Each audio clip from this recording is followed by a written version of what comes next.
Let's see. 1, 2 test. Okay. Speakers off. Everybody's speakers are off. That's right. Who do we have online?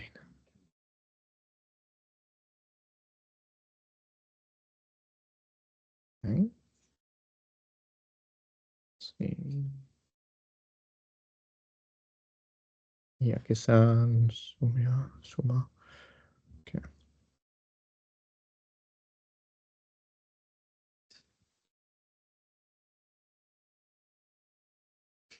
Hi, people. Hi. Oh, it's me then. Can't hear in the room then. It means that the sounds because you muted yours.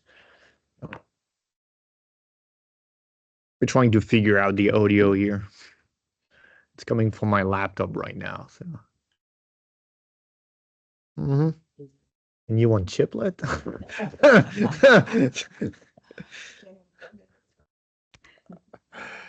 This is.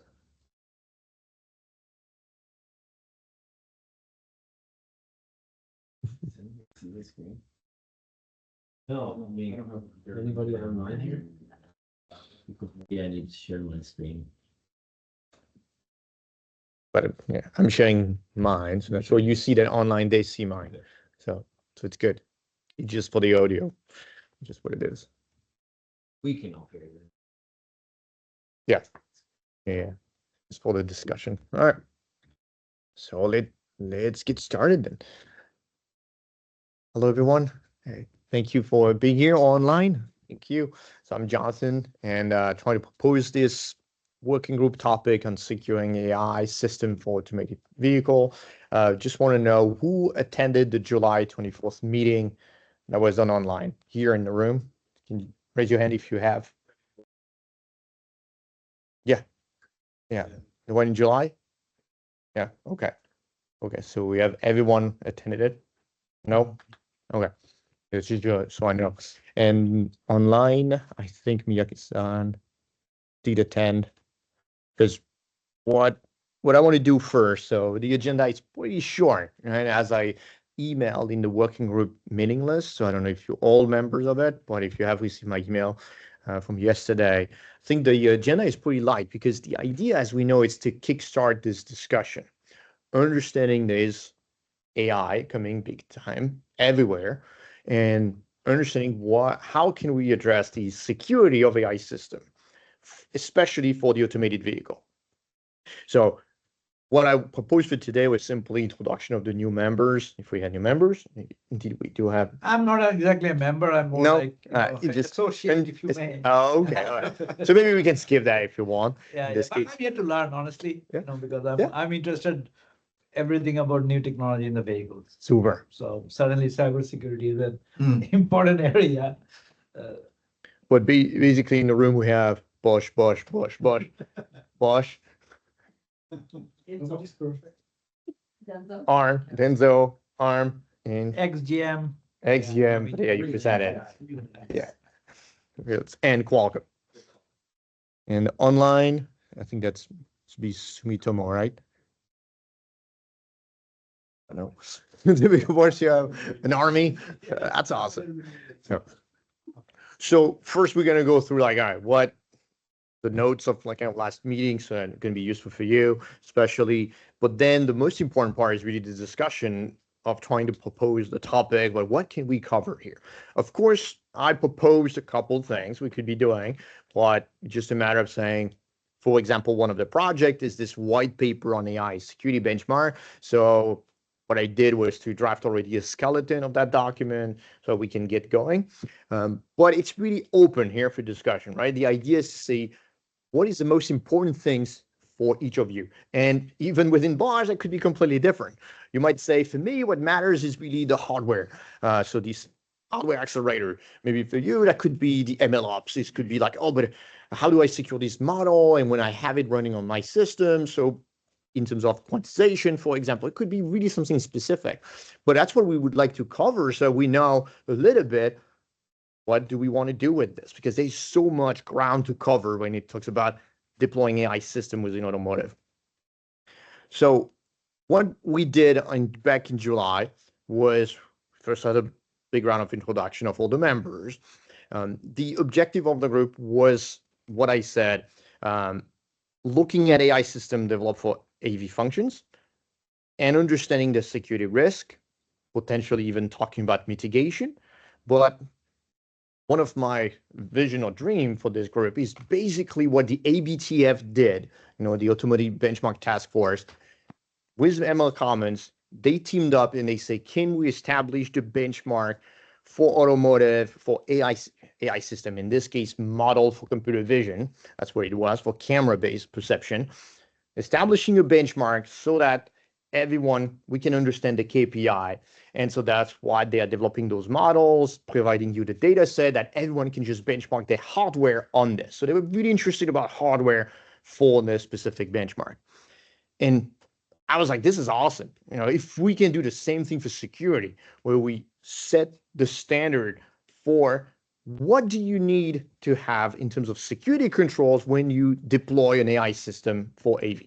That's basically the idea. And it could be a security rating system, like a star system. That's one of the things that ML Commons is doing for the safety part, where they want to do a 5-star rating when he says, and that's specifically, they are looking at large language model, and they say, when you want to deploy a large language model, you can test it on this benchmark, and it can tell you the safety of that chatbot in a way.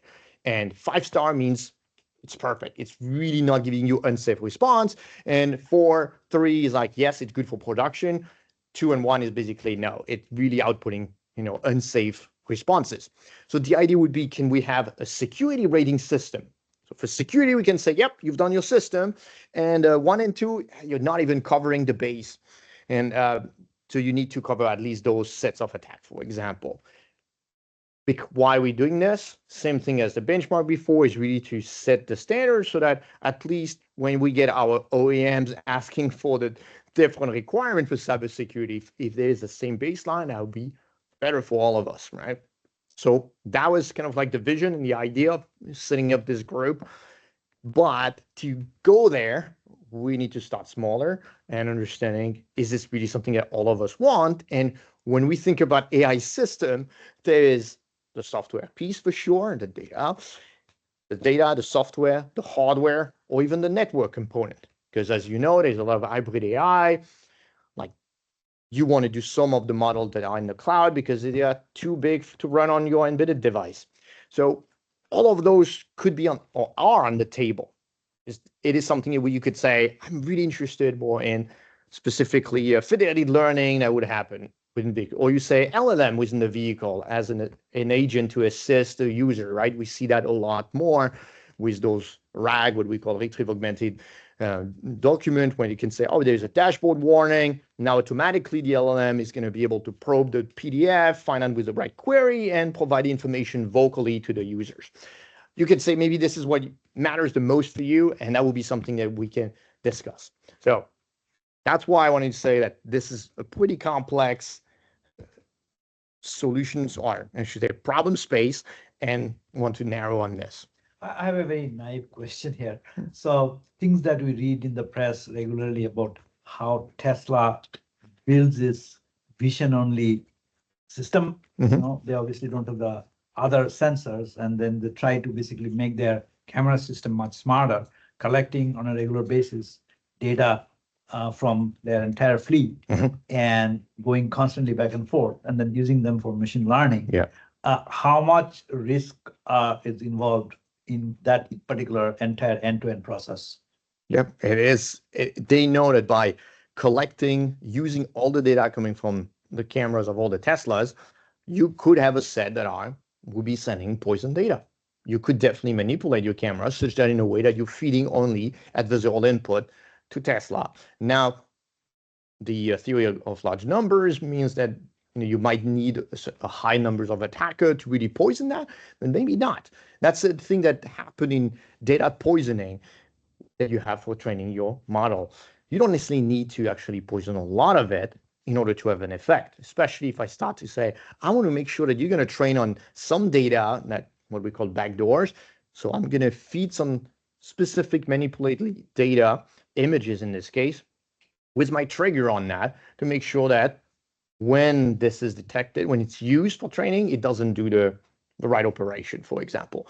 But I don't know how much Tesla has looked into, like how much risk it is for them to collect those data. I think it's mostly what's the likelihood of seeing this being manipulated? Pretty low, therefore it's an acceptable risk. But Tesla is not really public on any of that, as you know. Yeah, okay. Yeah, but that's one, right? It's one of them that you could say, oh yeah, we are doing this. How do we manage this? And as part of the AI risk management framework, you know, this is one of the things. It is an input to your training. Maybe you need to have a security controls in place that says that if you're collecting data and you use to train your model, you need a system in place to check that the data you're training on is not affecting or diverging your model output too far. That is something that everyone should have in the AI management system. But as you know, there's so many regulation coming up, you know, the AI Act in the US and China. It is a complex, but it is part of setting up those security controls you need to have. And I think more OEMs will be kind of doing that, right? I mean, Tesla was only one, but now obviously it's of interest to many other OEMs. Exactly. And because you're going to improve then your system, right? It's really a win-win. It's just now, how do you manage the risk associated with doing this system? So that's what, so presenting those overall objective last time and then kind of brainstorming a bit about the topics. And I felt like the initial consensus was to work first on this survey of AI security benchmarking for AD. And that's what I have drafted the first skeleton to just show you what I have in mind with this. But then I really made that call for proposal. I said, please, you have, I think I left like a month and a half, something like this, to send me some proposal. And I'm proud to announce that none really of you have done it. And so, except Sumitomo then reached out to me and said, yeah, I had some good ideas. And so we were saying that maybe they should present it also today. So I remember last session, I think we voted for some topics, right? Yeah. So, but that was just two proposals. That's why you see the first one was the survey. The second one was the overall thing that I'm trying to push, right? The security rating system in a way. So the second one is more ambitious than for sure the first one. So after the meeting, we was really saying it would be nice that everyone has the same understanding of AI, what does that mean within automated driving system, define the attacker models, the threats, listing maybe the existing data set, tools that exist, and maybe even the mitigation strategy, maybe even saying, oh, this is how we can do it. And we don't have to reinvent the wheel. There's quite a significant numbers of papers already with survey, not necessarily specific to AD though. That's why you have a couple that I found out that I'm aware of. So we can use that really as a foundation. It's not everything that has to be redone. So that was where we say, yep, let's go maybe with the first one was the first idea, but I really wanted to let it open for everyone to propose something different. I think, all right, so let me, I don't know, Miyake-san, was it, I think that was you who proposed a topic? You can hear us? You showed me some kind of sheets about some kind of AI security, right? Now I'm doing some kind of researchment of AI security, and it's a very generic stuff of AI security, but it's very difficult to find out some many kinds of some papers or informations or some kind of the materials about the AI security targeted into autonomous vehicle. But nowadays, I found some kinds of papers about this AI security stuff targeted into autonomous vehicle. Targeted into the vehicle, it is not limited in an autonomous vehicle. This is important stuff. But we can find it nowadays. So from the point of the view of some sheets you showed me, there could be some kinds of research. We should find some kinds of なんだろう items of AI security for the vehicle yielded from some kind of guidelines or some kind of the issues from the US government or European なんだろう Europe government. So there could be some kinds of なんだろう a covered area for example data poisoning or model poisoning or なんだろう adversarial example stuff or some kind of a very famous one. But we can, it's very hard to tell. It's enough to cover for vehicles. So I think there could be some kind of problems around there. In such kind of very generic stuff, we なんだろう released some kind of a list of AI security stuff. I'm a core member of AI management quality guidelines from the released by the National Institute of Advanced Industrial Science of Japan, and we released some kinds of English version of the guidelines, and now we are making some kind of English version for the newest guidelines. The guidelines fourth version is written in Japanese, but we are now making some kinds of English version for that. In the new guidelines, we explained about some kinds of AI security problems, very famous ones. So I think we can tell you or summarize up of the AI security items for that, and we can expand the AI security area to vehicle stuff or automotive なんだっけ autonomous vehicle stuff. There could be some there are two technical problems for that, I think. One is the items for the AI security for a vehicle, and we can expand it from the vehicle to autonomous vehicle. And there is another issue. The US government and European nations are releasing some kind of the very important guidelines that we or most of the companies get along with that. This is a very big issue for us, I think. So the first one is vehicle or autonomous vehicle stuff. And the another stuff is the governmental stuff. We should combine these two stuffs. This is my opinion for you.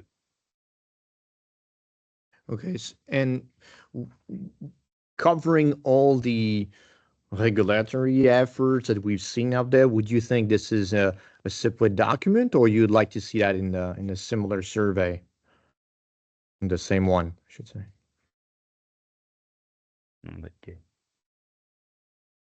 pardon me?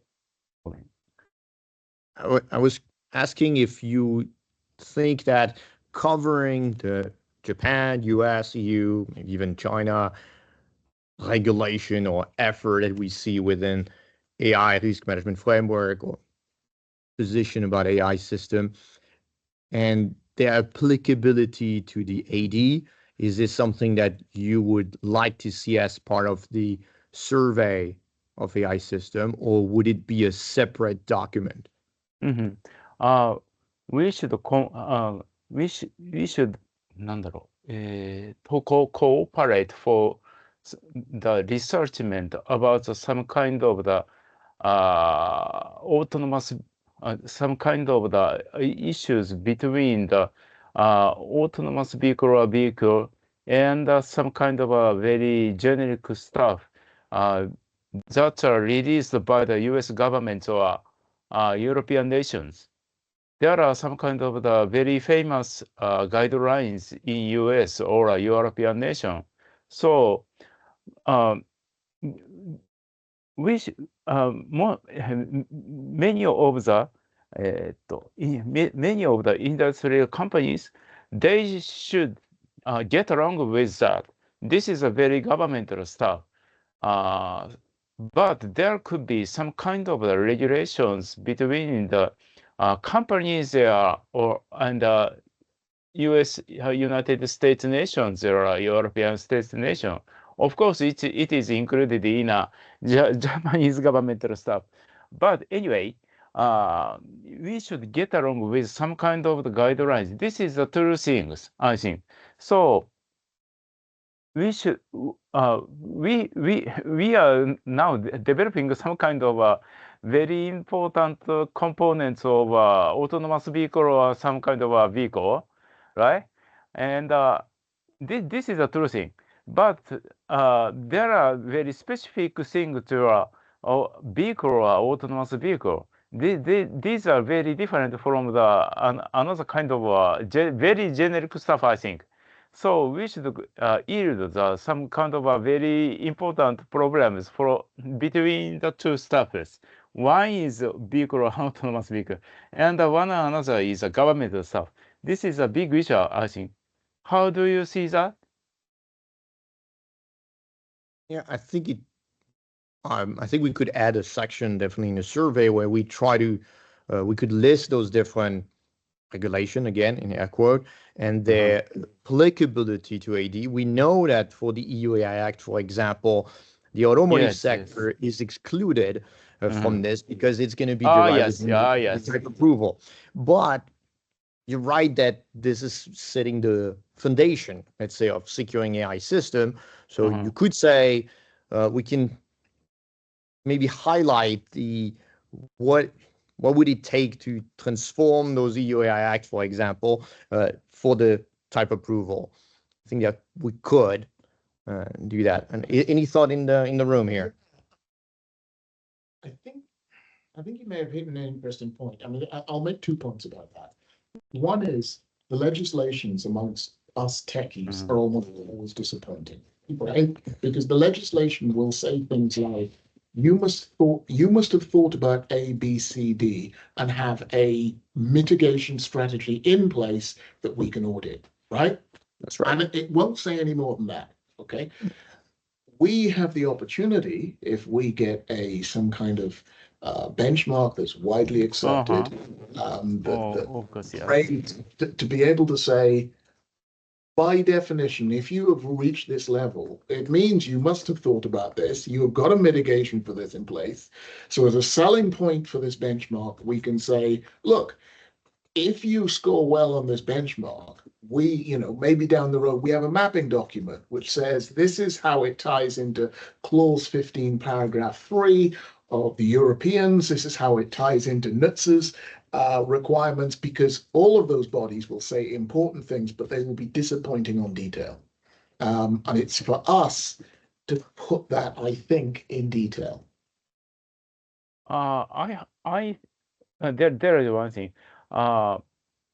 In the last event, you showed us some example of evasion attack It includes some kind of adversarial example. That was very interesting. And do you think about some kind of the benchmark of some kind of experimental stuff of adversarial example or data poisoning or some kind of a model poisoning? There are some kind of very, very famous issues for vehicles. There could be many cases for that, I think. What is the objective for benchmark? I think we should talk about what is the benchmark that we will make. What is the benchmark for that?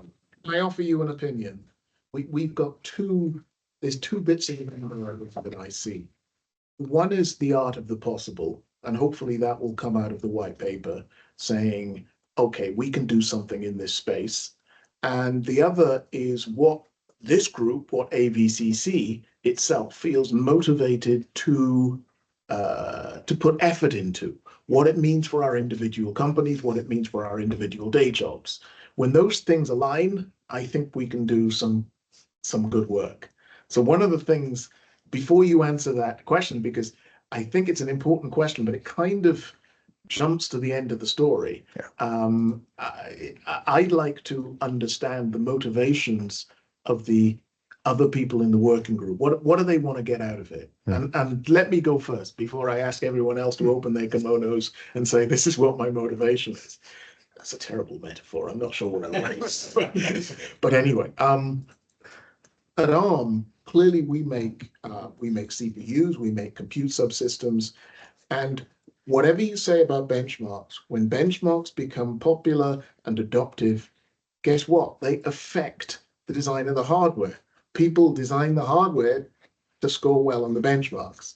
So it's always a good idea to get in early on something that might be influential, that changes the way that we look at it. And there are two other things that may come out of this work. One is the requirement for certain security controls. It's always easier in hardware if some type of mitigation becomes popular. It may be preferable to say, how can we facilitate this in hardware? How can we make this really easy for people to do it in hardware? That may come out of this sort of work. It may not. I don't know. And the other is intrusion detection systems.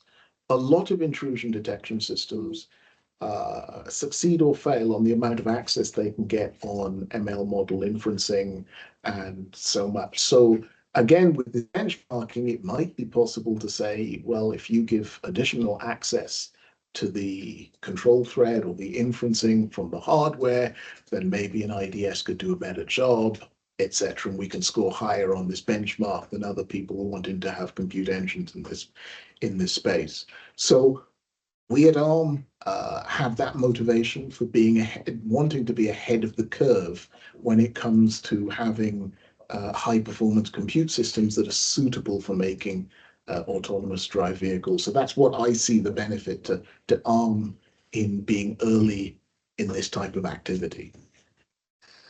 If that makes sense to you, Jonathan. Yeah, makes sense. Any preference? Oh, go ahead.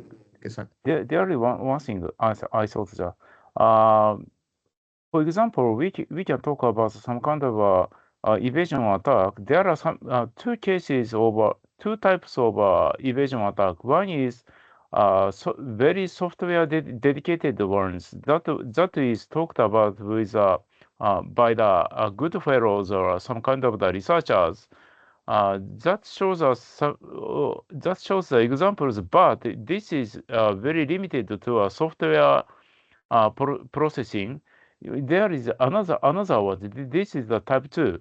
Type 2 is dedicated to type 2 includes some kind of very hardware stuff. For example, we can put some garbages on the camera lenses. It makes evasion attack. This is a very important ones, and probably in the last event you showed me some kind of the examples about that with the video. So the hardware stuff you mentioned is that there are some kind of You here, I understand what you're saying. You have a. You, It's me, it's full network quality. no, but you're on the box Wi-Fi, he's on the guest one. Mute yourself or? No, you wanna, but you're already in the meeting, right? Maybe you could, yeah, but maybe you could do the audio on yours instead of his, is what I was thinking. It's a second class, even a second class service.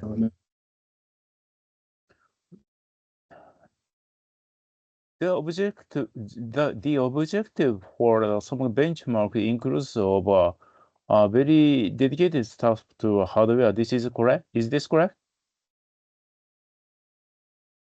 Oi. No. Yeah, use it. They want me using this. Well, maybe while we're setting that up, Jonathan, I cannot type in the chat to tell him that. can you not? Okay, maybe we can invite anyone else who wants to. Yeah. Say what they want to get out of this and why they think it's important for their. Any other volunteers? I think from a Bosch perspective, right, our key is how we ensure in the software realm, right? We're, our.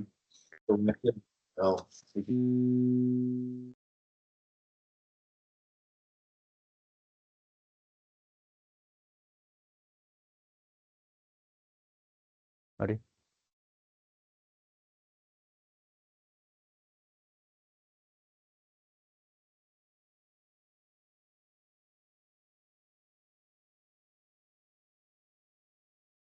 リエントはそこがいいのかなリエント。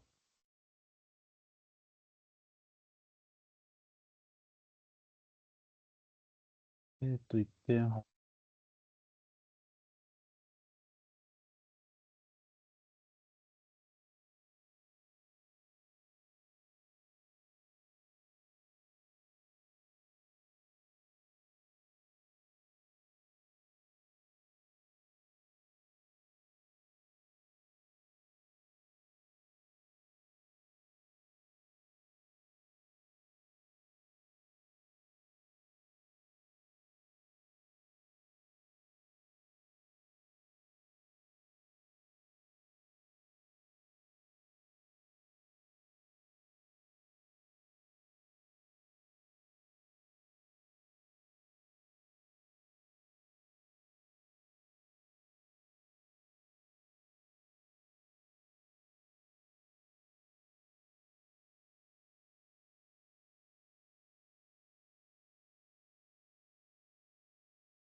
Hello everyone.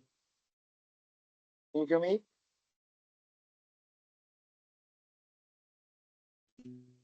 It's okay right now. Can you hear me? Yeah, I can hear Oi. you. I can hear you, Mike-san. Mike-san, Now I can hear you. maybe it's some problem.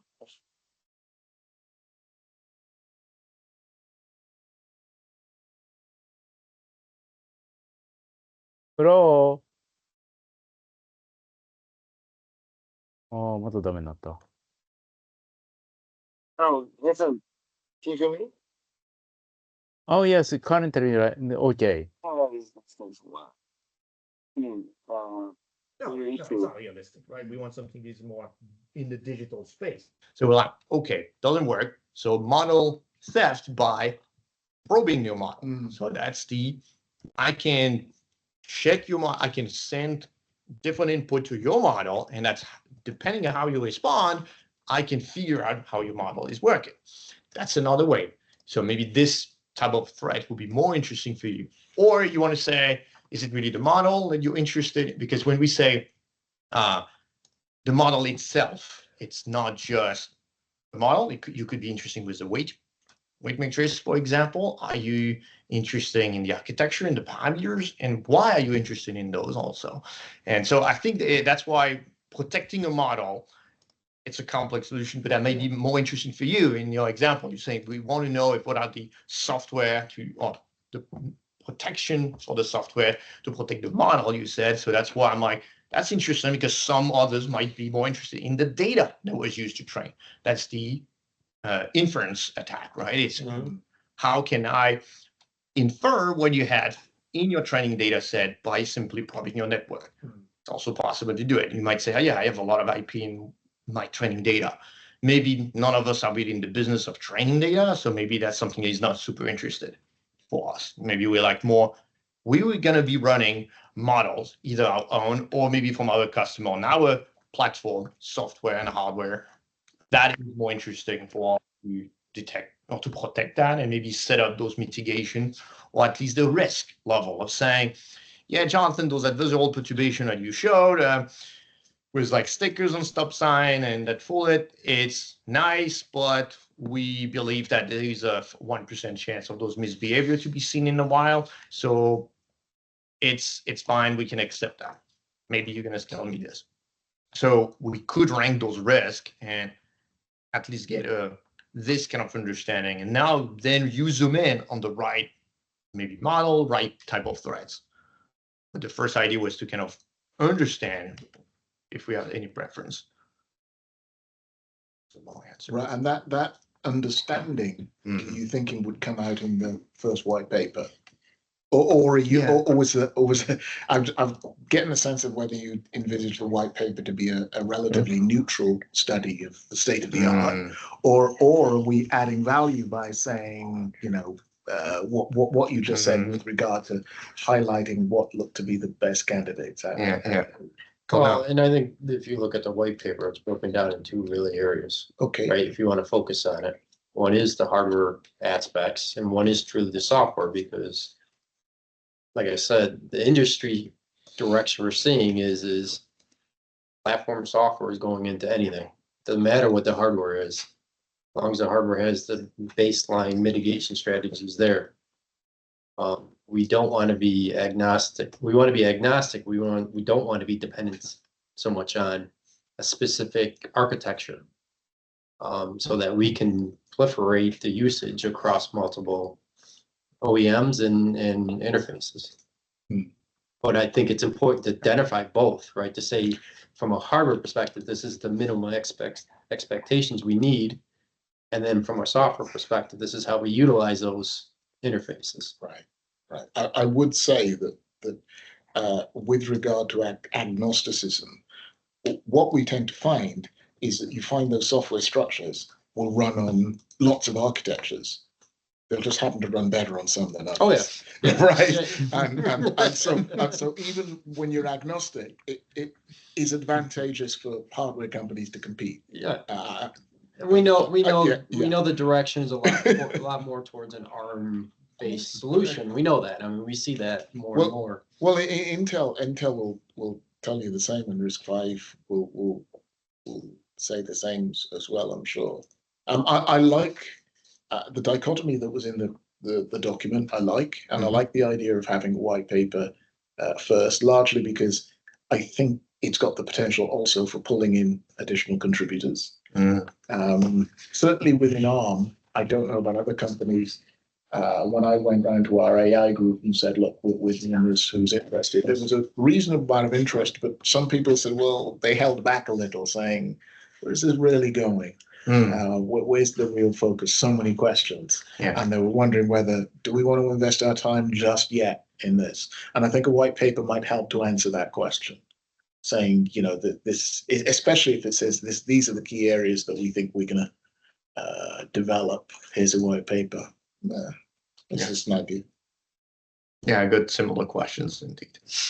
Like wondering if that's the, Right. where are we going with this? So afraid of adding more requirements for ourselves, right? So, okay. So then what I did, Maybe Anthony, it does look like it's blinking on his screen when there's sound here. They said you can hear now, so. Oh, okay. awesome.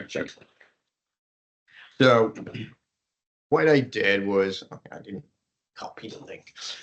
So I drafted a skeleton document, and I even emailed it yesterday to the group, just because I don't know if everyone has access to the Teams. And so in the team channel, then you have files, and this is where you can find the draft and even the PowerPoint.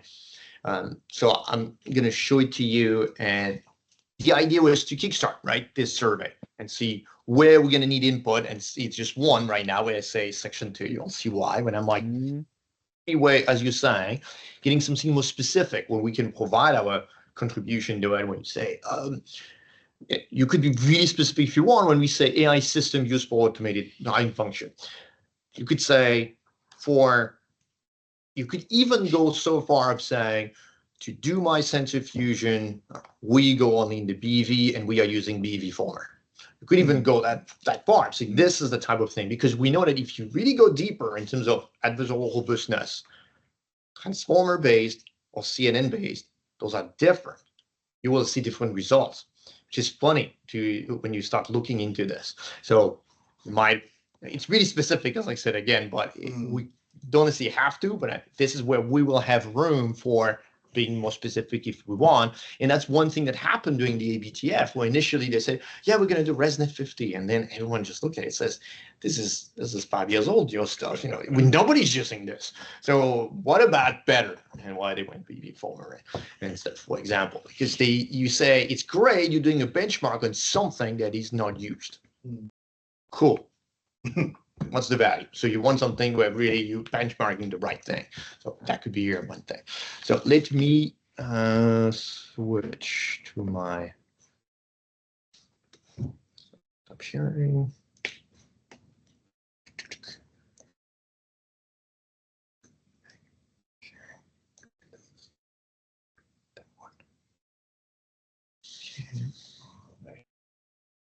Bigger.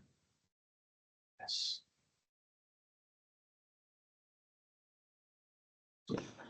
Even bigger. Let's go.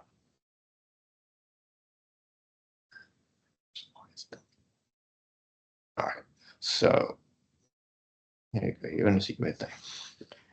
So here, simple, usual document that you see, where first I want to scope that document. So scoping it, then you're going to go into the survey and really proposing what is the current context. And let me go one. I know it's the boring part when you go through it. So the scope of it, completely open right now, because like I said, it's to survey how the security of AI system used for automated lighting function can be benchmarked. Automated lighting function, you can be really specific, as you were saying. Could be, is it really just for AD function, but which one? That's also where you can narrow. Just to understand, and that's where you see section 2 is about what are the AI system used within the vehicle. So you're going to go, showing you some example. Oh, yeah, it's just describing this. So this is where we want to list all the AI system, maybe the models if we want, but maybe more the input outputs of those models that are deployed within the vehicle to support AD function. If we have KPIs, it's even better if we can name some, but I know it's hard. It usually comes from the OEMs telling us we need X% accuracy in your object detection model. For example, for class car, for class pedestrian, that might be another one. That's usually what we see. So maybe we don't have Now we have to be careful about what we can write about the KPI, but why is it useful? It's usually then when we translate into the effect of the attack, if now it affects your KPI, it's a higher risk. I think I showed last time one latency attack that we designed within my team that really completely break the latency KPI that we had. So usually you want your system to output, in less than 100 milliseconds, you need to have the output of your camera object detection. And with the attack we performed was 1.5 seconds. So now you could say, this is maybe a big deal. If we get this and that's 1.5 seconds, then it means your system will go off, right? The safety system would say, I didn't get my input. It's just too slow to get my camera output. The function is not available anymore, which is not what you want. It doesn't meet the KPI. And so I started to list a little bit about, maybe the input output to the model are more important than the model itself. But this is, again, what happened during the ABTF, where we had models, but then the question was, but what is the camera resolution, input we get? And they went in all those details to figure out what are the input output of the model. So for us will be to list for whatever we think is relevant, that is useful, again, for the automated vehicle, what model we have for camera perception, maybe radar, LiDAR. Those are different models that works on point cloud, some not. The BV, the fusion, trajectory prediction, maybe for controls. We could list the techniques that exist doing that. Like if you do a lot of control, you'll see reinforcement learning is always the one being discussed in terms of machine learning for your system. And I also put up a couple of supporting material that I found of like scientific publications that list and have done some survey that we could use. Of course, none of them have the expertise that we do have, right? We are exposure Bosch, ARM, Qualcomm, Sumitomo, Denso. You know better than academia what is being deployed. So that could be to say, this is kind of the list of models. This is the extent of our AI system within the vehicle. Are they end-to-end? As now we see more and more of this, at least in academia, is end-to-end system. It's one model that does all of this, just in one go. Usually what we see is mostly multitask learning currently, but we could say this is maybe more this type of system we see. Now it's where it's difficult because listing this is, again, it's just one snapshot. We know it evolves. So I don't know how you can really say that this is going to be future proof, because indeed in a year time, as we see, every week you have new models coming up. So if you even go in terms of ML model used for user experience, for IVI, we're talking about this LLM, the voice assistant, this is something that the customer really want to see more and more. And you just do a Scholar Google search on LLM for automated driving, and in 2024, there were more than 5,000 papers on this. This is like in every conference where I go, computer vision or even just machine learning, there's a flurries of those. So now you're like, okay, which one are we going to deploy within the vehicle? Now that's why the questions of how many TOPS do you need? How many watt do you need? I'm like, the fewest, if that's what we want. Does it work? Not yet. But that would be where I think we want to first understand the lay of the land here in terms of AI system or models. Yeah, that's why I don't want to be specific only just in models, because I think there's maybe more to explain. You had the questions about the Tesla sending that data to the, maybe that's something we should cover. I'm saying, oh yeah, we do this digital twin, and yes, they're going to collect some data on the vehicle and send it to the cloud. Maybe that's the data flow that we want to capture. I'm saying, oh yeah, that's something maybe important also when you want to look at how you deploy your model and then update it. So, right, actually, this the standard reference that car guys do, the Miller and Balasek type of work, and many others that followed later. They're all focused on the car, but a lot of hackers now, white hat hackers, are finding out that there are more things in the cloud, which is easier, right? Yeah. There's a story last week where the Kia, the guy, he showed, there's a video that he showed that just from the number plate, that is the license plate of the car, he could go to the, find out the right car, the right VIN number, and Mhm. basically it takes over, that particular portal access. So, You could maybe split it up or into a couple of groups, Jonathan. I'm thinking maybe like a safety relevant, Mhm. maybe a user interface relevant, and then maybe the data protection or something relevance. And then you have those three broader classes that you would look at, Mhm. and then have maybe specific use cases underneath those. You said user safety, and what was the third one? The data protection or data privacy or something. Oh, yeah. like that. Yeah, okay. The leaking of confidential data or. Yep. Absolutely. 'Cause when you look at the national standards, they will be very strong on safety and privacy. Yeah. But when it comes to commercial apps and assets, nothing. And the OEMs are very strong on commercial assets. So, for example, model theft. Mhm. Yeah. Right. Yeah. NISA recently published a report that was very strong on AI. Quite happy for people to steal all that IP, but not if it They was don't care. unsafe. Yeah, that's interesting to show the sensitivity. Mm. But that's a good point. Yeah, to split that in terms of. Because that way you address the broader picture. Yeah. And if you have like one that you miss, or it's not really the right way to do it, or you're not using the transformer model anymore, that it's still a basis to work from for future. Yeah, I like it. Is this meaning of some kind of data creation with the machine learning for some kind of the hardware stuff? Is this correct? Didn't get it. Yeah, could you repeat that? I turned up the volume. We didn't hear you. We can see some kind of example of the data creation, I think. So the models used for radar or VV or fusion trajectory prediction, does it mean that data creation with the machine learning models for the each hardware stuff? Is this correct?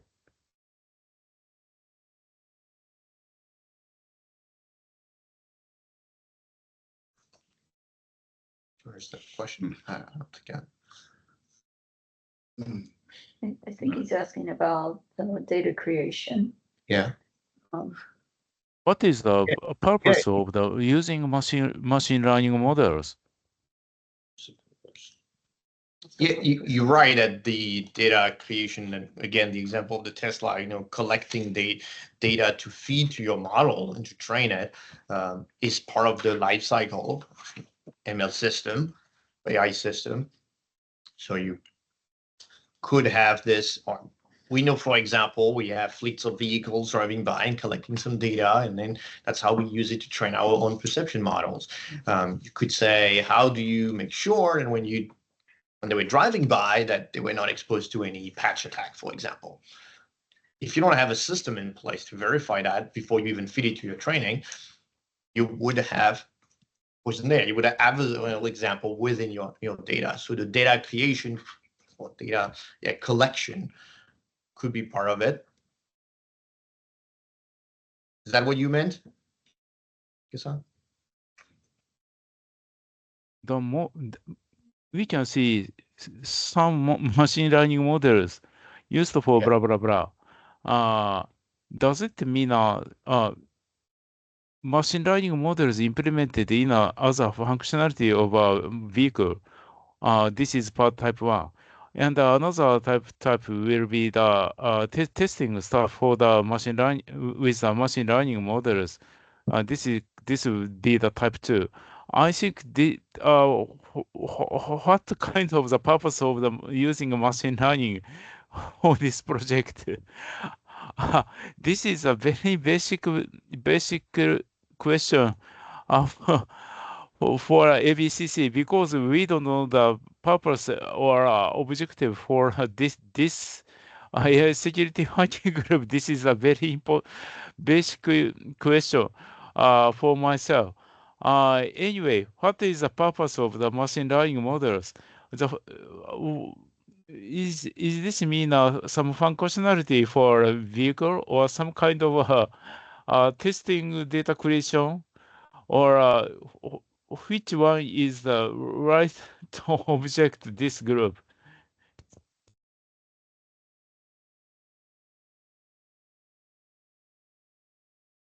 The right objective of this group, I guess for now, is to list those use cases that you're asking about. Listing what are those modeled for, what's the purpose for the automated vehicle, and so that we understand. That's why what Bob was saying about the different categories of model, I think makes sense, so that we understand which one if there is categories that we want to zoom in. I think for AVCC, that's also why Andrew was asking about that motivation for the groups.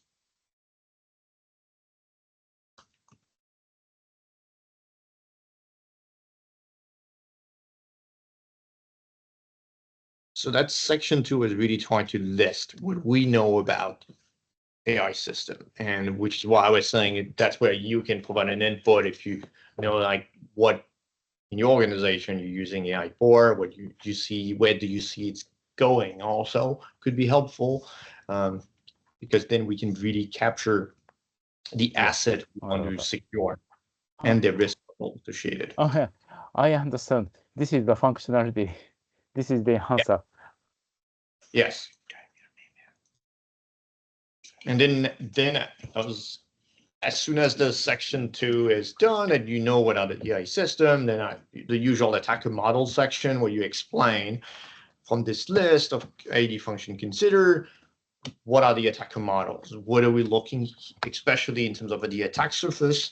Because you can either say it's someone that is within your environment and will send some malicious input, or that's now someone that has access to your system and start to write noise, for example. Those are different vectors that we will think are more likely to happen. What are the objectives and attack? And here again, I listed some of the documents that we could be using. It is more work that was done in terms of the attacker models that you can reuse.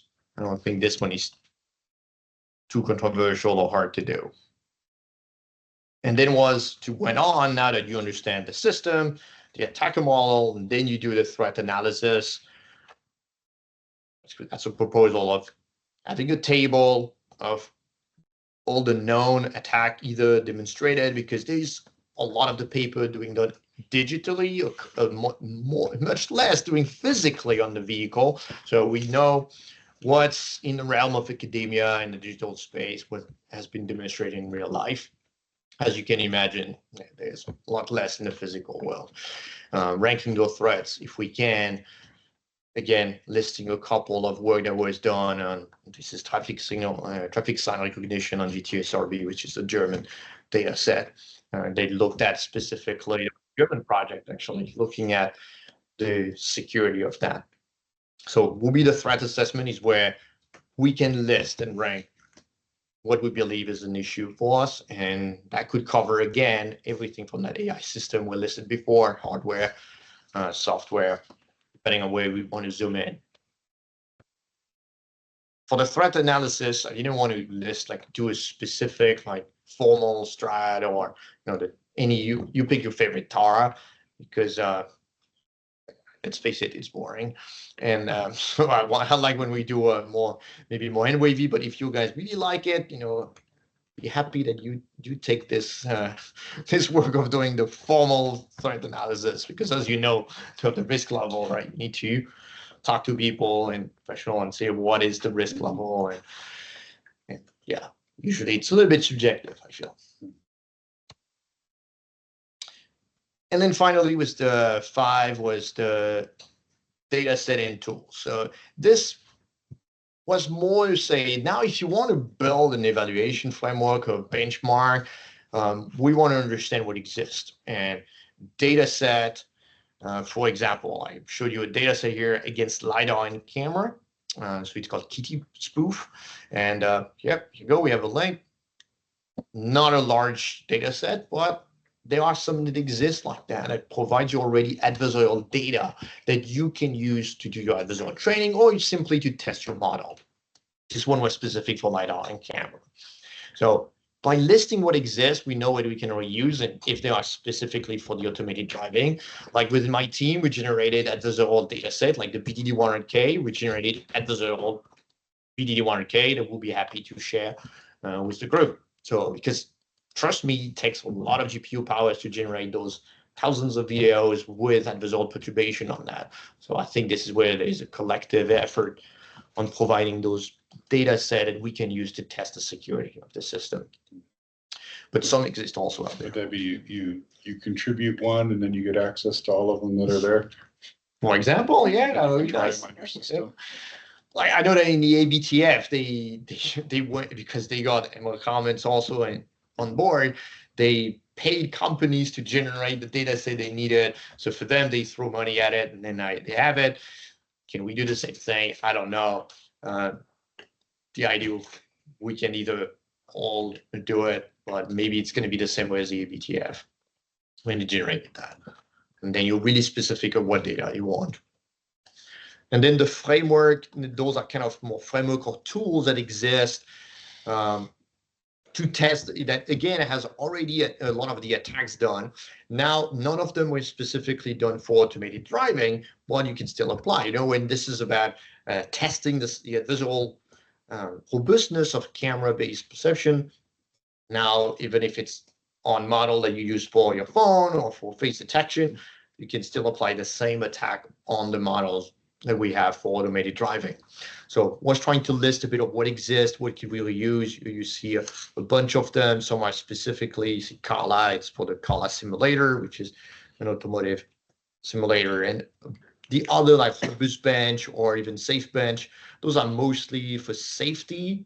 And even Safe Bench, I think they talk about safe automotive safety. So it's not security, but you can use that to generate some scenarios.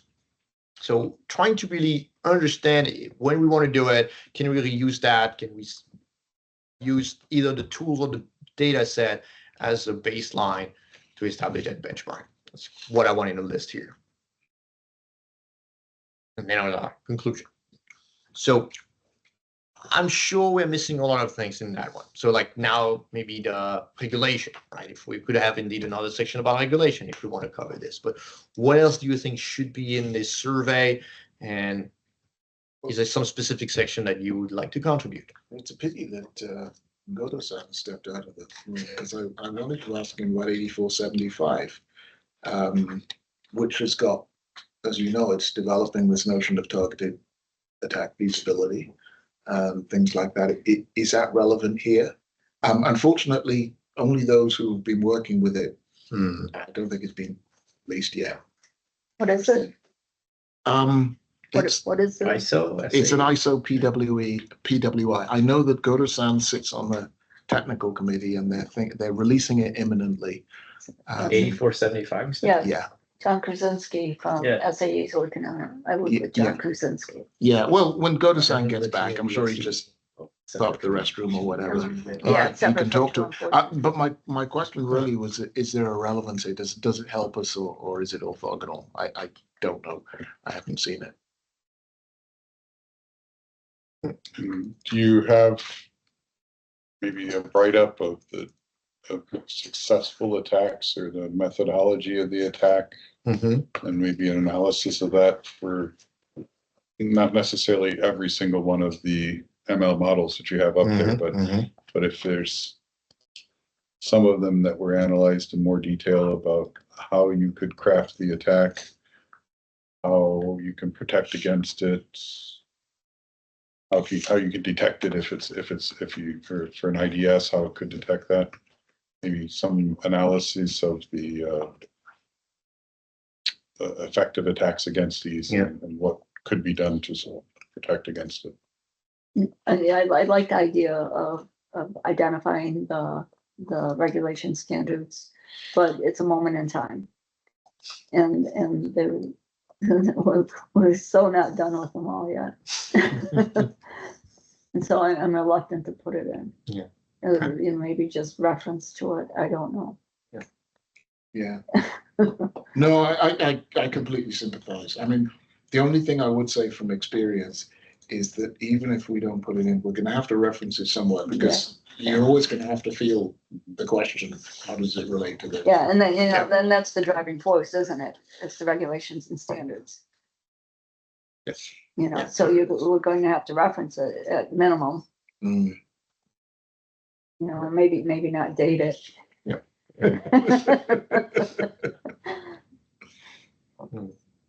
I sit on the SAE committee, so yeah. Ah, okay. Which one? I just published J3201 and I'm on 21434 and the Tyler Task Force now. And You're on Taking care of 5475 too, right? I try not to be. I just kind of listen in. That's good. And then they're not done. And then, with the rules that are coming out in the US and new regulations that are coming out in EU and China, it's going to be very long. Retaliatory regulations. Yeah. So do you, with that context, do you have a favored focus area for this? I think I like the protection of the models. The data has to be authenticated. You have to protect the models. Data coming in for the models has to be authenticated. You can assume if the data is authenticated and the models are authenticated, that the output's authenticated as well until it's the next system. So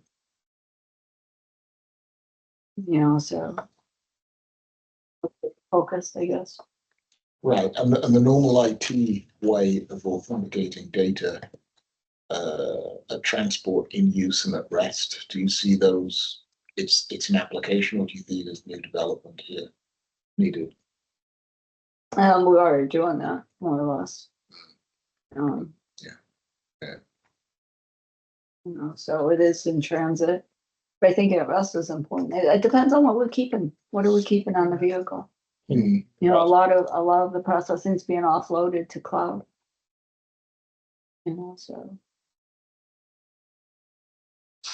So at rest is I would assume, maybe it's a bad assumption, that in the cloud, the IT security is in play at the data at rest there and while it's being processed. So we have to look at it on the vehicle and coming into the vehicle and out of. The key, and it kind of goes back to the hardware though, is you're still using LVDS versus Ethernet. So when you talk about authentication, there's limitations to that, right? And this is something you're going to go down the rabbit hole very quickly of saying, well, this technology, you can only do this, this, and this, but if you employ this technology, you can do that and that and that. Maybe that's how we break this down. Versus, suboptimal systems. Yeah, I mean, versus an Ethernet based system. Because the solutions are going to be different depending on what your capabilities are. Yeah, and what the expenses are willing to employ in a vehicle architecture, right? You're not going to put an Ethernet architecture into a low-cost vehicle platform. Right.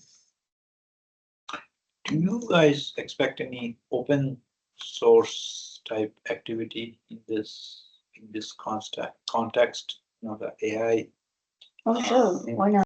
Because hang on a second. What you ask? Are you saying that the benchmark, if the object of this exercise is a benchmark suite, would it be under some kind of open source license? No.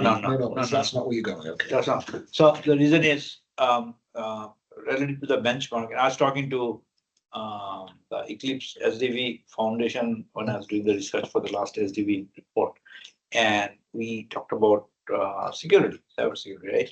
And because it's open source, and then we all use the codes, right? This is the regular codes, right?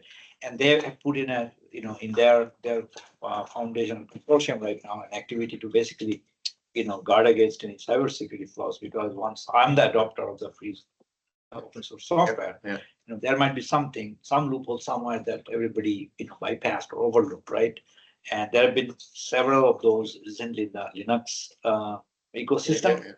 So they basically are working on something like that within the Eclipse open source activity.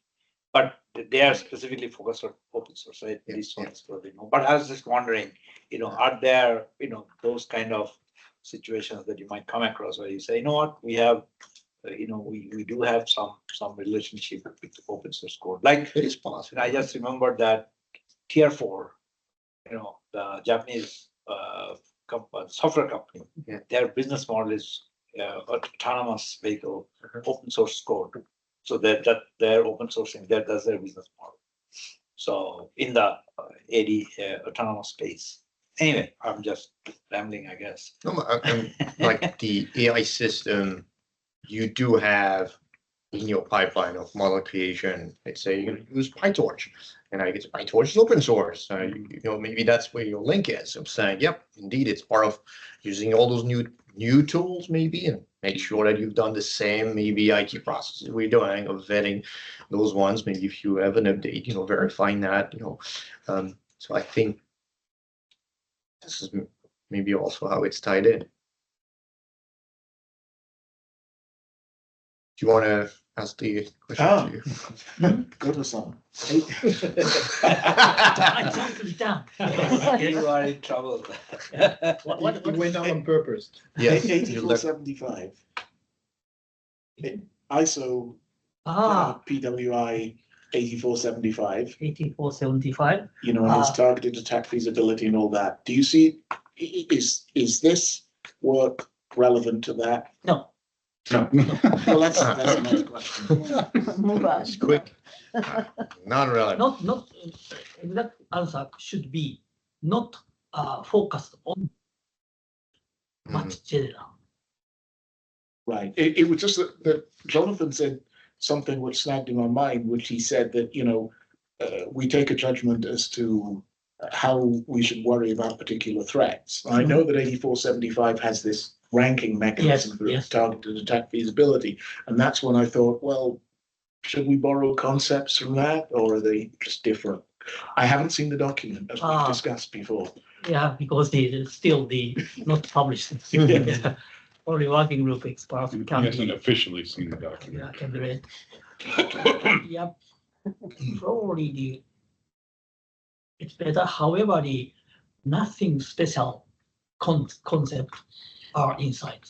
So probably quite normal or quite common understanding is listed. Okay.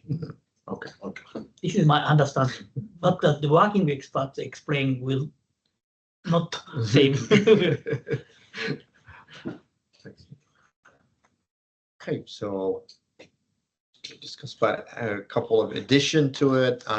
So like indeed your successful methodology of attack, I think that's something that could be kill chain, maybe part of the attacker model, because we've done that when we took those attacks and trying them and they would fail on production vehicles. So we will say, all right, you're missing a couple of steps to make it successful. So I think that's always helpful to understand what was done by a successful attacker to do it, because then it shows you, say, oh, they really need a white box attack. They need full access to the model. Yeah, all right. So then I'll remove this from them. They don't have access to it. Now, is it better? So that could help to figure this out. Good. Okay, discuss that. Good. Did you also want to talk about AI in the analysis or in the protection or something like that, or is that other scope for this? So AI as a defense? Yeah. That's what you're saying? I think there was Okay, another scope, I think. I just saying. But if you think there is indeed some sensitivity around this, then you can because as we know, right, in IDS, even just for CAN boss, right, everyone threw machine learning at it just to see how it looks. And so you could say, yeah, I will design security solution based on AI.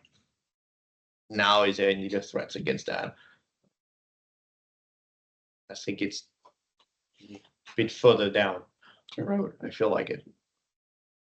Is there anything in the automotive space, AI-based threat detection? Yeah. They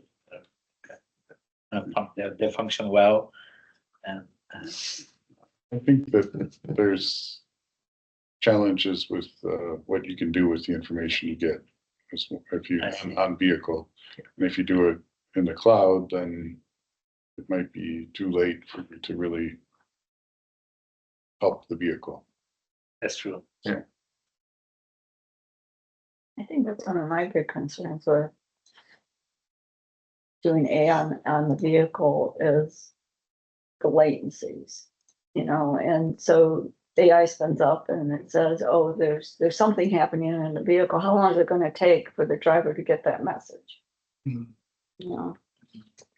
And then what use is it once they get a message if it's been delayed a second, 2 seconds, 5 seconds? Can the user even act on this? Right, exactly. And what would they do? What would the sanction be? Don't know. Just don't drive your car anymore. Stop in the middle of the road and get out. Go in the configuration, disable the Bluetooth now. Where is it? I'm driving. It's kind of like, when I worked with Just disable medical it. devices, it's like people were Can't do it talking for about it. sending messages to the patient that their defibrillator, the implanted defibrillator was malfunctioning.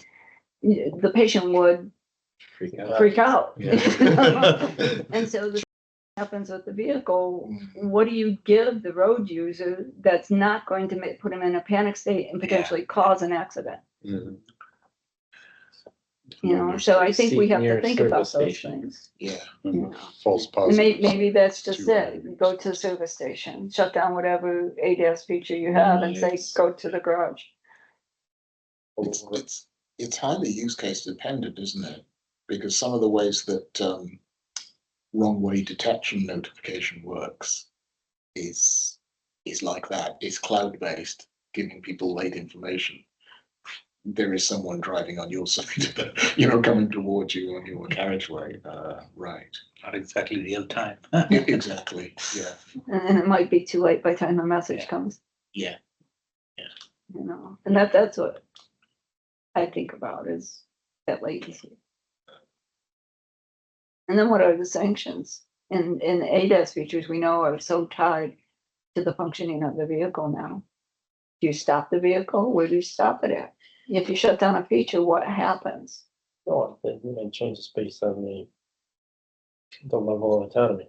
And then like they were showing on the screen in there, if you change the code on a blinker on the signal, how it cascades through. So if we shut down an ADAS feature, what's the cascade effect? Just said not many people do know that. That's what we deal with now too, right? Yeah, we deal with that now and without even talking about AI, but we deal with that Yeah. now. And then putting flex type AI in there, you're just adding more risk. Well, I don't know if it's more risk. The more risk comes from when we let AI take over. Well, Who determines the quality of AI?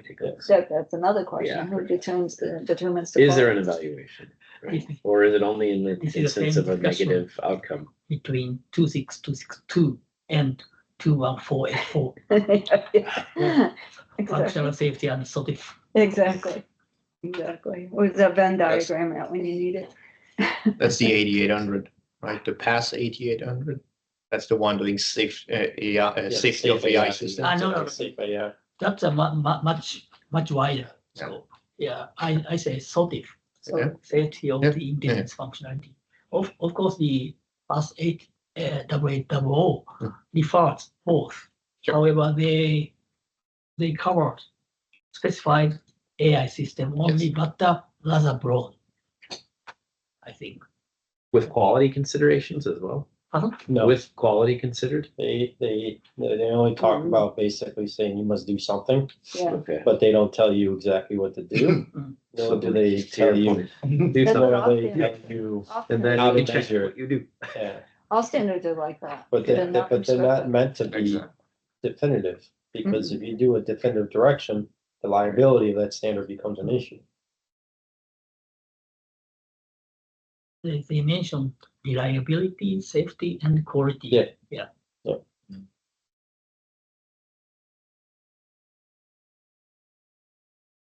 I think PASS 8800 how we should will soon. It's supposed to be at the end of this year. Yeah. Interesting.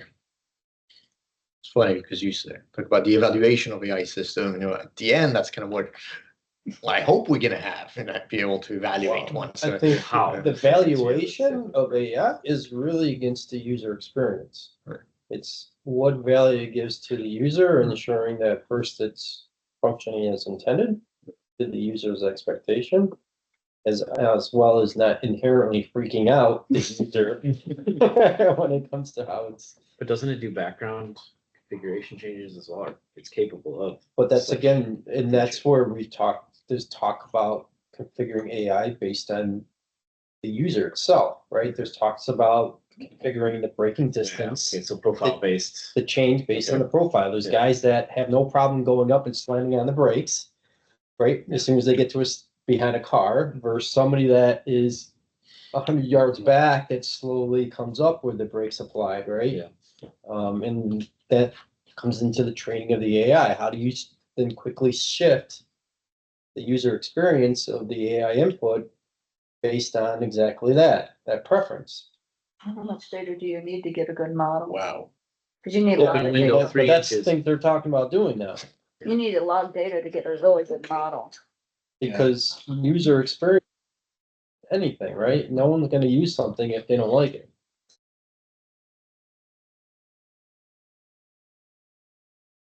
They use it.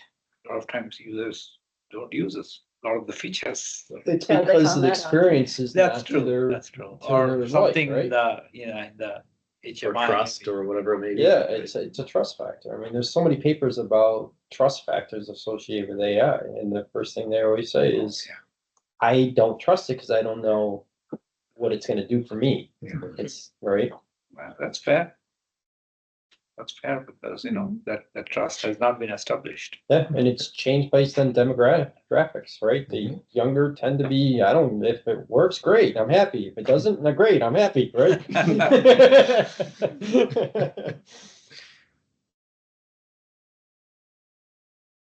So putting up the explainable AI, world of trying to indeed understand what's really happening and how do you convey the information, Yeah. which is one of the reasons why you see LLM based or VLM, I should say, based model where it could describe the scene to the user. So saying, all right, I see a pedestrian on the right hand side, he's going to cross, and now you hear this, you'd be like, oh, okay, cool. I know that the system is telling me, yep, I understood. I see the threat. Don't worry about it. I'm not going to run over it. So I think you see more and more of that also use case within the vehicles just to explain what's going And on. that's a perfect example where that and I don't want to discriminate, where an older group may want that because, they may not always be aware of what's going on. And they're like, oh, that's great information. But a young teenager is gonna be like, that's so annoying. I don't want somebody to tell me what I'm doing, right?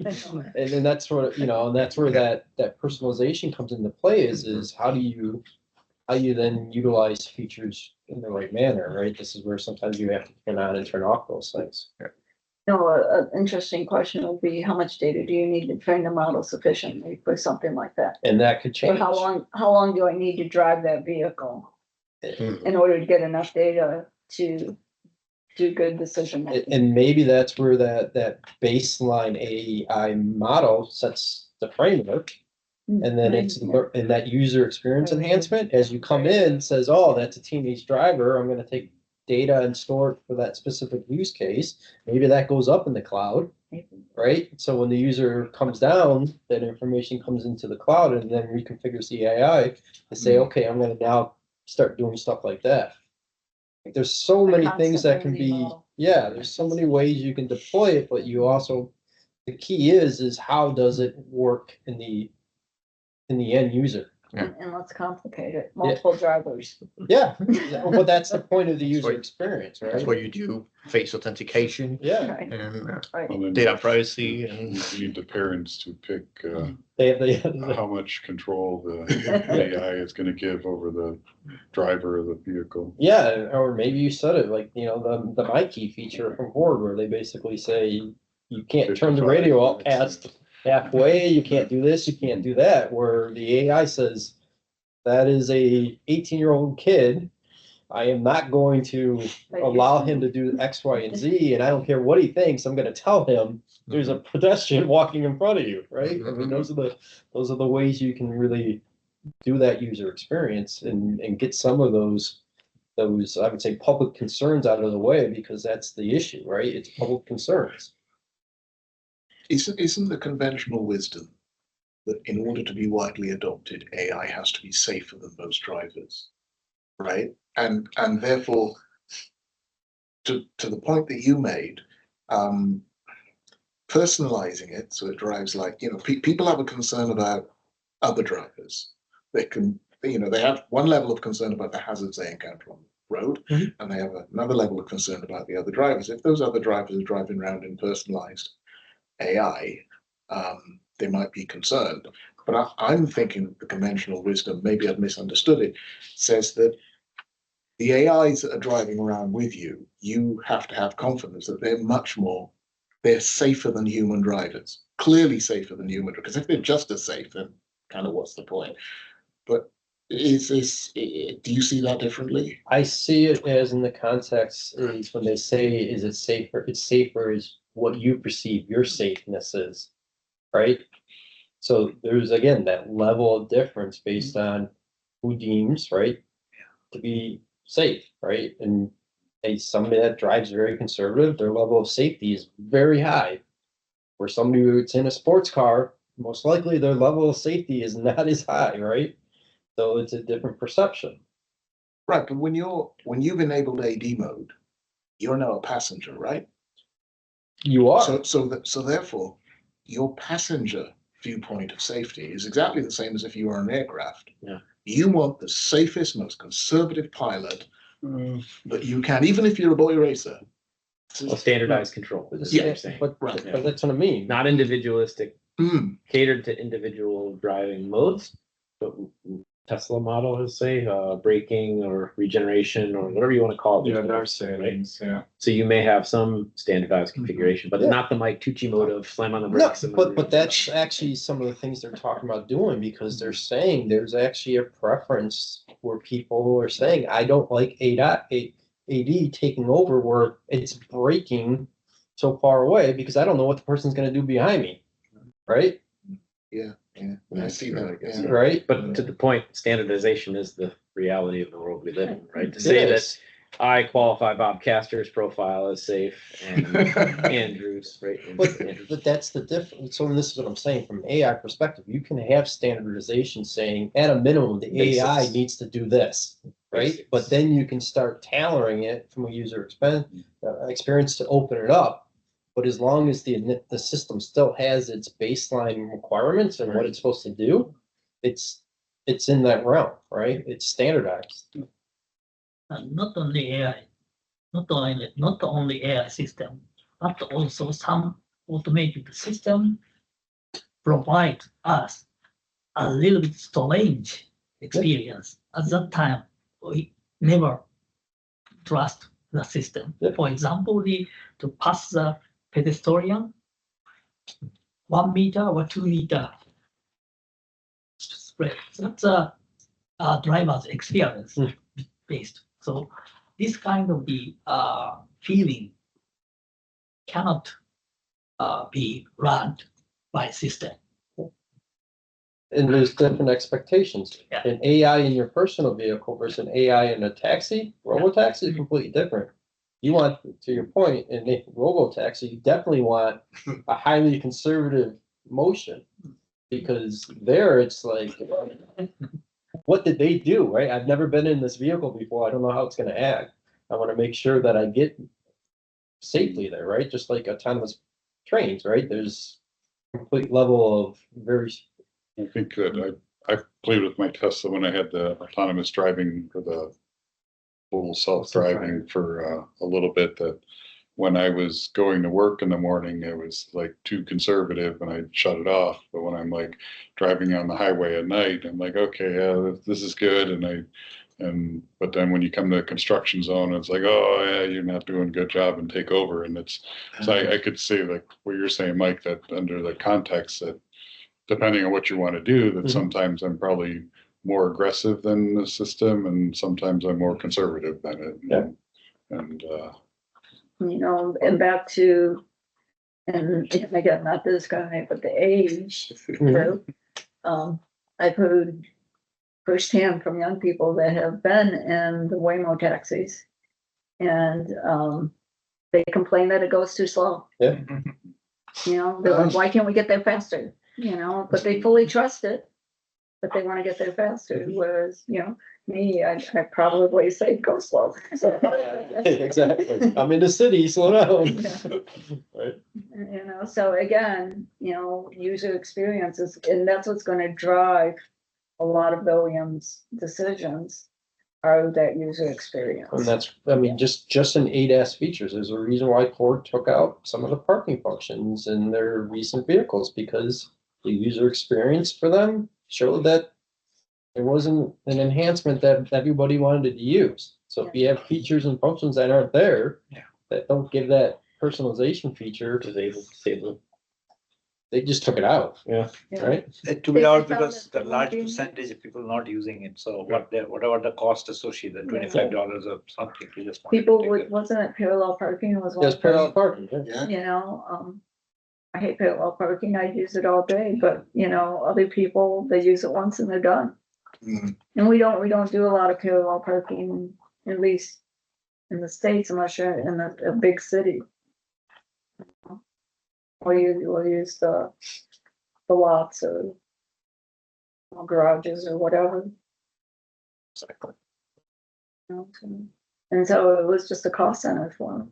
Okay. You know, so the user experience is gonna drive.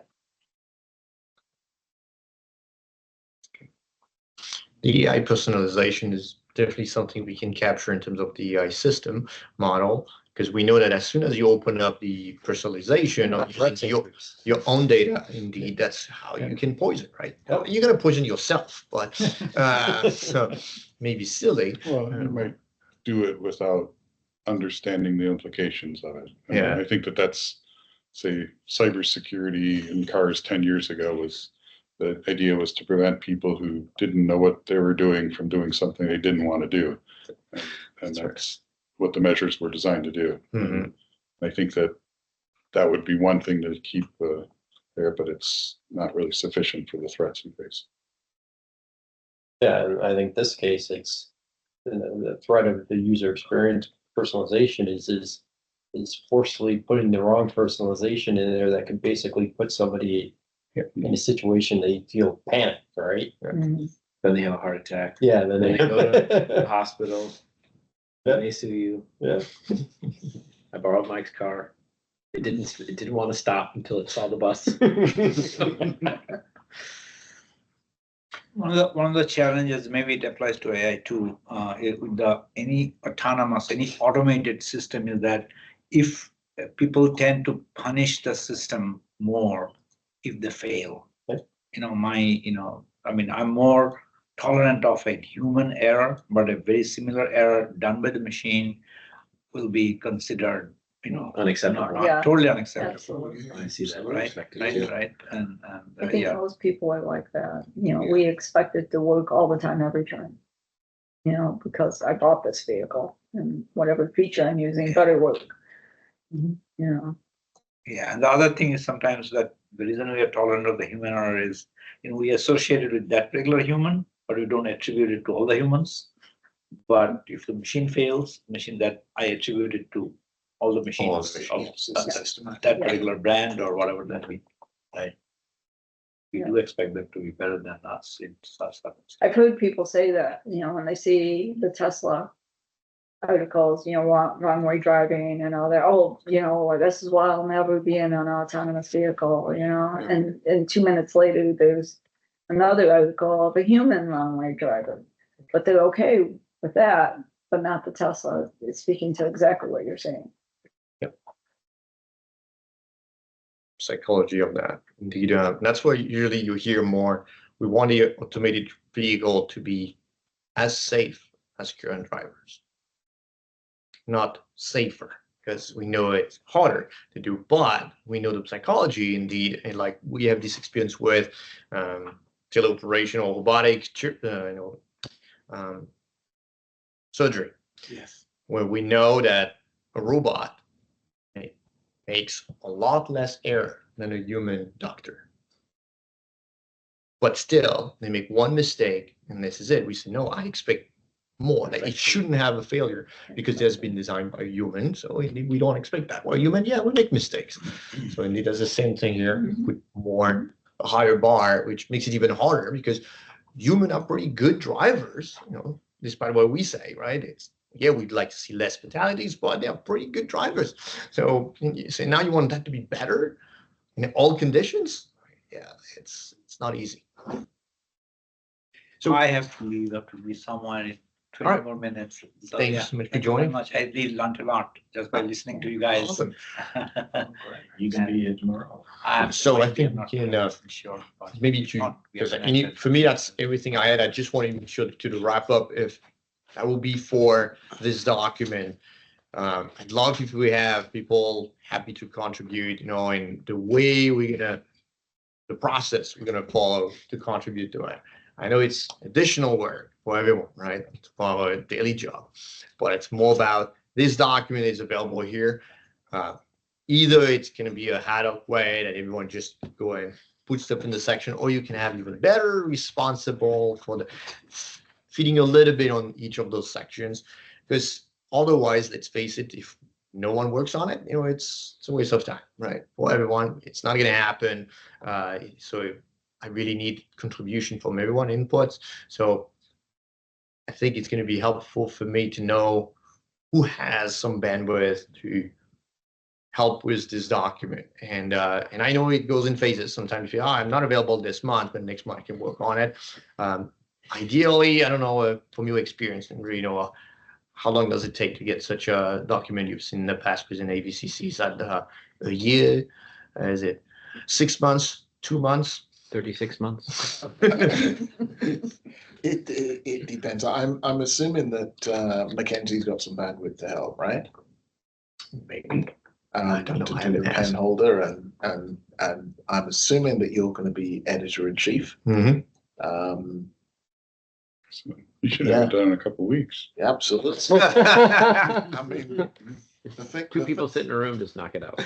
Absolutely. So we have a lot tomorrow. So you've got the skeleton. Yeah. You put out you have a show of hands where people say, yeah, I'll contribute that section. Yeah. You put together a very rough draft, and then you have to edit into shape and make it coherent and all the rest of it. And that's where Mackenzie and you come in, and then you have review. But I think in our case, it was about 18 months. 18 months. But it's after you have all the contributions in, it was a case of one or two of them needed really refocusing a bit, and that was where all the work was. Okay. And yeah, I don't know how much you're volunteering to do that editing, or how big you think this document's likely to be. No, that's the thing. I don't know. Could be pretty shallow depending on the level of detail we go in, and if we have some specific use case we want to zoom in, right? We don't want to be fully comprehensive.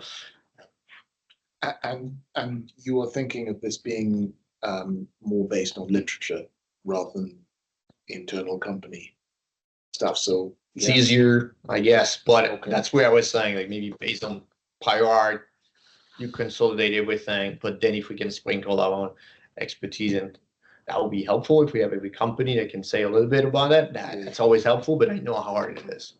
Right. Okay. So, which is why I think it's.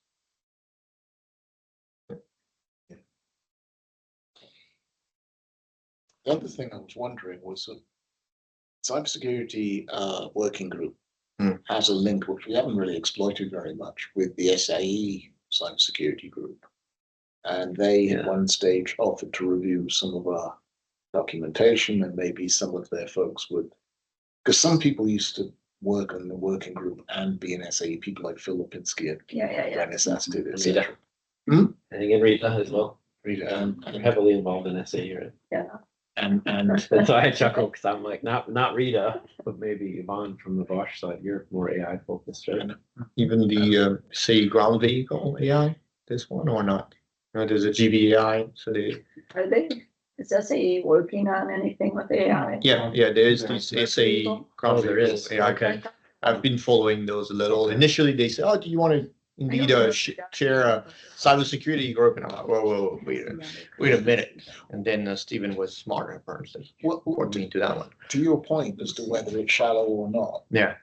The role of the reviewers was critical because once we'd got the sort of first draft for everything, we had a few reviews coming and says, you haven't covered X, you haven't covered Y. Yeah.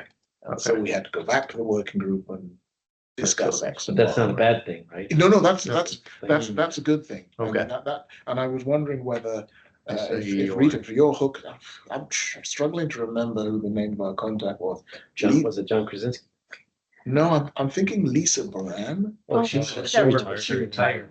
Ah, okay. So she was chair of 21434. I worked under her when she was chair of the board. And then John Krasinski took it over as chair after she left. Okay. Okay. So is this something, do you think there's resources at SAE that we could make use of in this work? I think we can ask. Yeah. So I heard. Comes in an interesting time, that's why Where's the thing? we're the ISO 21434 second edition. Oh, The yeah. evaluation is currently underway. Yeah. Then you have the 8800 that was mentioned. Yep. Then you have the 24089 and then the 8475. All kind of, but this is still relevant. That's the thing. That's the hard part about it, is just added in there. I Right. say it so much, but we still have to have more. We still need more. Right? How is AI integrated into 143.4 V2? It's not. No, there's no consideration. Nope. It's Did more the so. team decide then Is there a reason for that? I think it was. Yeah. It's currently, I think, in discussion in one of those notes that we mentioned or talked about, but Yeah. I don't think it's not a focus, like this intentionally is AI, Yeah. right? That there's more of a, we need to do things differently for the 21434 second round. What are the primary focus areas? Okay. And then I think you're trying to decide, is it a big change or is it a minor change? I think it's a fairly significant change, but to certain areas that have been contested, such as Cal levels, give us some examples. You speak about this, tell us more in detail what you're expecting, things of that nature. The TARA is being broken down a little differently. Like I said, Cal itself is subjective, but then you have to go and add examples for those organizations that don't have this kind of resource pool, right? There are organizations that are 30 people that have limited capability, and they want to use that as a take it off the shelf best practice focus efforts, right? Right. I don't see anything being directly referred to as AI for under. I think it was brought up in the notes that were sent, but not in the, I don't know if it shows So up. I'm looking at. Is that for the new revision? That's for the start of the round 2 of the. Well, you know, Just it's a 36-month project. That's why I said 36 months to Andrew. Because unless, that's a time intensive effort to have.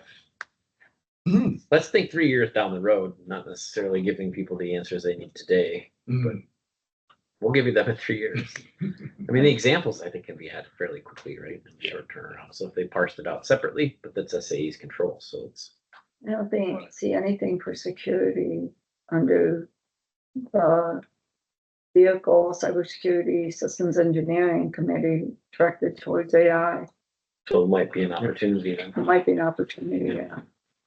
Well, There's something. I think we don't want to do 21434 AI. They won't. No, we're not saying that. We're saying with SAE. No. Oh, that's why I was just asking if this is something that was somehow As a, the purview of the 214.4, but then for the review, definitely you do it to SAE. yeah. Then the third ISO 21434 could include AI after it's more well founded. And They won't, because we have the 8,800. They won't. oh yeah, Got so it. we'll make a reference. Yeah, they won't. 8,800 specifically for ground vehicle. Okay. Yeah. It is. So That makes sense. who's the committee for 8,800? You're our SAE pro. You should know. I'll find it. You're in standard that's work. Ira. I'll tell you. Oh, that's Ira knows everything. That's not good. Yeah, Yeah. good. I think meaningful conversation. So thank you. Yeah, that's Thank you very for the interesting. contribution. So, and when are you gonna have it written, Jonathan? So tomorrow is is the afternoon, I guess, or even now, right? Yeah, tonight. Okay. Like it's only 3 o'clock, so I guess we have plenty of time to do it now. Be done in 48 hours. 40 hours and then it'll be done. So, I just need to ask AI to do it with me anyway. so are we done for the day then? Stupid. I think so. Yep. Okay. For those online, I think we're ending here in the room. So thank you as well for your contributions. Do you want anything else to them? Thank you. So the next, I think this is October 22nd, the next call, but Mackenzie is doing the one. Is there one tomorrow though, of cybersecurity It too? Or was, is no, it it was an overspill. No, yeah, exactly. Okay. Exactly. It was Okay. more, she was giving me 2 days. I'm like, you know that we are just starting the whole thing. I need an hour. But she gave me. You can utilize it as an alignment on what's happening in the industry, right? You know, Yeah. where like that, if you could get resources from SAE or support, maybe if Yeah. you wanted to have continued discussion. It seems like there's a lot of 8800, 8475, 24089. There's the 5038 Yep. coming out. Yep. 20 Contributed to those ones. 434. Yeah. What? I contributed to the 5083, so. I think you're just making up numbers now. Yeah, well, that's the thing. Yeah, How it's do you ISO. even- They pull numbers.